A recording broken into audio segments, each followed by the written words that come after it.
ఎవరి అంచనాలు ఎలా ఉన్నప్పటికీ ఎవరి సర్వేలు ఏ విధంగా ఉన్నప్పటికీ టోటల్‌గా ఏపీ పొలిటికల్ సినారియో ఎలా ఉండబోతుంది sir? It's going to be very tough battle అనేదైతే చాలా క్లియర్. అంటే 2 అభిప్రాయాలున్నాయి. ఒకటి టఫ్‌గా ఉంటుంది.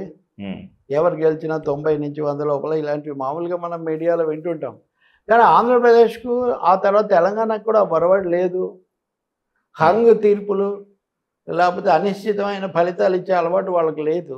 వేవ్ వస్తే వేవ్ వస్తుంది. మొత్తం ఎన్టీఆర్ వేవ్, చంద్రబాబు వేవ్, చంద్రబాబు వేవ్‌లో ఎప్పుడు లేదు కానీ జగన్ వేవ్, వైఎస్ వేవ్ ఇట్లా వస్తాయి.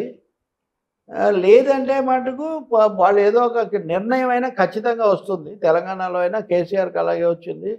ఏపీలో జగన్‌కి అలాగే వచ్చింది. కాబట్టి వేవ్ అనేదేమో చెప్పగలిగింది కాదు. మొన్న పోలింగ్‌లో ఎక్కువ పోలింగ్ జరిగింది కాబట్టి ఆటోమేటిక్‌గా మహాకూటమి నీ కూటమి వచ్చేస్తుంది అనడానికి పెద్ద ఆధారాలు ఏం లేవు. ఇరుపక్షాలు చాలా తీవ్రంగా పోటీ పడి దానివల్ల ఈ పోటీలో వరకు వాళ్ళు ఓటింగ్ పెంచారు. So final result Telugu Desam party, NDA పార్టీలు కూడా మేము వస్తాము అని అంటున్నారు మాట్లాడినప్పుడు. అది కూడా ఆలస్యంగా మొదలుపెట్టారు. వాళ్ళ ఛానల్స్లో వాటిలో అంటున్నారు అప్పుడప్పుడు. కొన్ని ఏమో ఫేక్ అని అంటున్నారు. వచ్చాయి, వాళ్ళే ప్రకటించారు. కానీ కాన్ఫిడెన్స్ లెవెల్ హడావుడి వైసీపీ శిబిరంలో ఎక్కువగా ఉంది.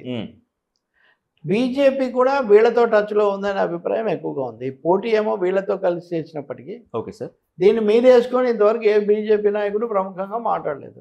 నిన్న ఎక్కడో ఒక చోట చిన్న పురంధేశ్వర్ ఏదో మాట్లాడారని అన్నారు, నేను చూడలేదు. కానీ ఇక అదర్వైజ్ వాళ్ళు చాలా సైలెంట్గా ఉన్నారు. బీజేపీ డబుల్ గేమ్ కొనసాగిస్తుంది వీళ్ళతో వాళ్ళతో కూడా పోస్ట్ ఎలక్షన్ అలయన్స్ కోసం అనేది ఉన్న పరిస్థితి. సో ఇప్పుడు ఇందాక కూడా నేను లోకేష్ అప్పుడు కూడా చెప్పినట్టుగా సార్ అవును, రకరకాల సినేరియోలకు టీడీపీ ప్రిపేర్ అయి ఉన్నట్టు కనిపిస్తుంది. పైగా మోదీ, అమిత్ షా, నడ్డా, రాజ్నాథ్ సింగ్ ఏ ఒక్కరు కూడా వాళ్ళ ఇంటర్వ్యూలలో మేము ఆంధ్రాలో అధికారంలోకి వస్తున్నామని చెప్పలేదు. అది కూడా ఒక పాయింట్.